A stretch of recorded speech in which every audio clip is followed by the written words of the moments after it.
माझं नाव प्रद्युम्न श्रीकृष्ण पाटील.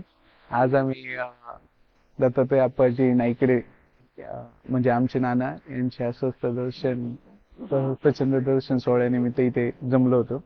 तरी बाबांचा हा जो सोहळा आहे तो एक संघर्षातून आज इथपर्यंत जी वाटचाल झाली बाबांची, त्याच्याबद्दलचा एक आमचा कृतज्ञतापूर्ण भावाने एक अर्पण केलेला एक सोहळा होता.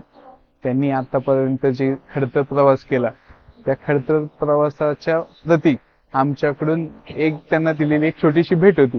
तर त्यांचे जे सर्व आप्तेष्ट होते, मित्रमंडळी होते, पै पाहुणे होते, गावातले राजकीय व्यक्तिमत्व होते, त्यांनी त्यांच्याबद्दल आज 2 शब्द बोलले. पण त्या 2 शब्दातून त्यांचा जो जीवन प्रवास आहे तो आज मला समजला. एवढं आणि अतिशय सुंदर असं नियोजन होतं.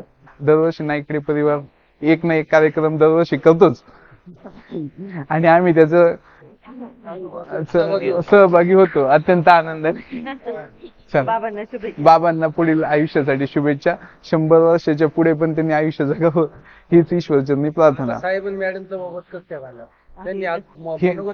रडले ते नाही, याच्या पलीकडं पण खूप मोठी यशोगाथा आहे, खूप मोठी संघर्ष गाथा आहे. तर ते पुस्तक त्यांचं येईलच थोड्या दिवसात, तर त्याच्यातून तुम्हाला सगळं पाहायला मिळेल.